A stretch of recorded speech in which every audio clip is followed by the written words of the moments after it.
Quem foi John Bunyan?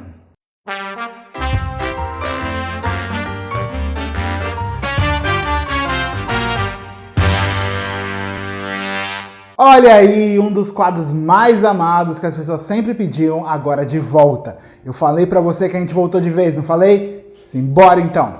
John Bunyan nasceu em novembro de 1628 na cidade de Aston, um vilarejo a cerca de 1,5 km da cidade de Bedford, na Inglaterra.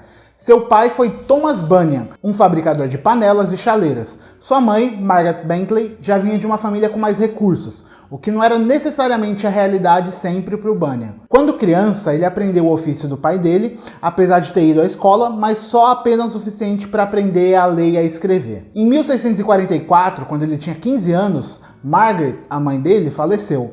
Um mês depois, sua irmã mais nova também faleceu, e em agosto desse mesmo ano, seu pai se casou novamente. Parece que isso gerou um afastamento, que fez com que o John se alistasse no exército inglês e passasse os próximos 3 anos como soldado na Guerra Civil Inglesa. Logo na juventude, o Bunyan era um cara que vivia em jogos e bailes.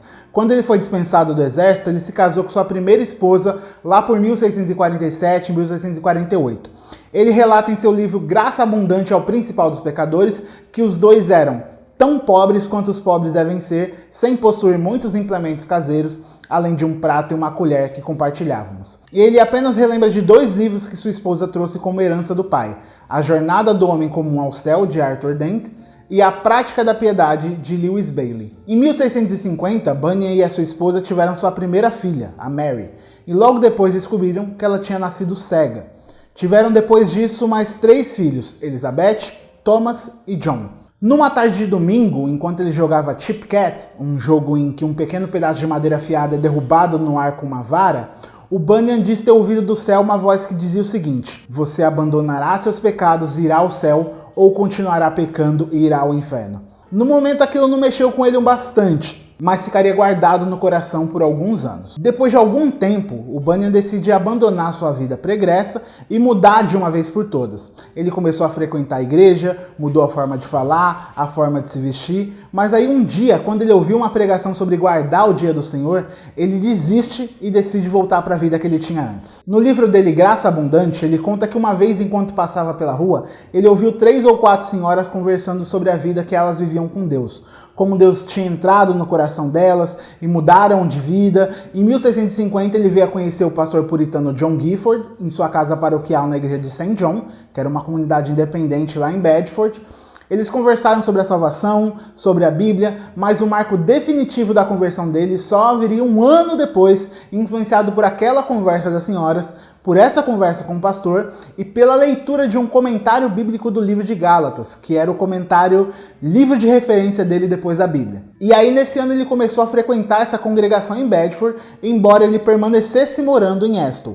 Ele se tornou membro e diácono em 1653. Ele sempre foi um bom professor, um bom pregador. Ele pregava na igreja que ele frequentava e era convidado também para pregar em outras comunidades. E aí, entre 1655 e 1660, ele tem uma polêmica com os Quakers, que é um grupo religioso bem conservador. Ele publicou livretos, panfletos em resposta à doutrina dos Quakers. E aí começou a perceber o seu talento para escrever. Em 1658, a esposa de Bunyan morre, e Bunyan é indiciado por atividade ilegal de pregação, por não ser licenciado pela Igreja da Inglaterra. A igreja anglicana e o Estado tinham uma relação bem esquisita. Mas mesmo com esse indiciamento, ele não foi julgado nem preso. Em 1659, quando ele tinha 31 anos, ele se casa pela segunda vez com uma jovem que tinha entre 17 e 18 anos, Elizabeth, e teve mais 2 filhos. Em 1660, tinha uma perseguição da igreja contra quem não seguisse a liturgia do livro de oração comum.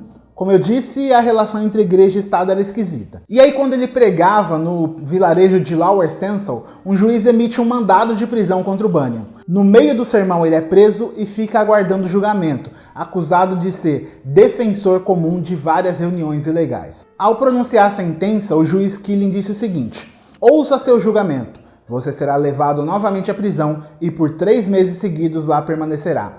Ao final desses 3 meses, se não se submeter a ir à igreja, a ouvir o culto divino e a abandonar sua pregação, será banido do reino. Ou, se for encontrado pregando de novo sem licença do rei, será enforcado por isso. Digo-lhe sem rodeios, carcereiro, leve-o. A resposta de Bunyan foi: Se me soltarem da prisão hoje, pregarei de novo amanhã com a ajuda de Deus. Foi condenado a 12 anos de encarceramento em 12 de novembro de 1660. Sua esposa se apresentou diante de juízes de cortes superiores em Londres em 2 tentativas de apelação dessa sentença. Outros amigos também intercederam por ele, porém tudo em vão. Então, dentro da prisão, Bunyan participava da fabricação de cadarços para sapatos para ajudar no sustento da família dele. Ele recebia visitas, especialmente da Mary, a filha dele que era cega, e trazia sopa para ele para o jantar. E às vezes ele podia sair para visitar a família e aí dava uma aproveitada para pregar. Em uma dessas saídas, um sacerdote anglicano soube e delatou ele. Mas esse mesmo dia ele sentiu que deveria voltar antes da hora. Quando o mensageiro foi verificar se todo mundo estava dentro da cela, viu que o Bunyan estava lá e nem suspeitou. A partir daí ele ganha mais liberdade para sair. Além disso, teve a liberação para ler, estudar e escrever. E é aprisionado que ele escreve a autobiografia Graça Abundante ao Principal dos Pecadores, que foi publicada em 1666. Em 1672, Bunyan é solto por conta da emissão da Declaração de Indulgência do rei Charles II. Ele então ganha autorização para pregar na região de Bedfordshire, junto de outros 25 ministros. Ele fica conhecido como Bispo Bunyan, como se fosse o líder entre esses ministros. A igreja de St. John, onde ele pregava antes de ser preso, tinha retornado à igreja anglicana e a congregação agora se reunia em um celeiro. Ele ganhou bastante fama e era constantemente convidado para pregar. Uma vez, diz a história, ele pregou em Londres em certa manhã gelada e 1.200 pessoas se reuniram para ouvir ele pregar. Então a gente chega em 1675, quando a atitude do governo inglês para os puritanos mudou e as licenças dadas para pregar tinham sido revogadas, e entre elas a de Bunyan. Em março de 76, ele recebeu uma nova ordem de prisão e retornou ao cárcere, permanecendo lá por 6 meses.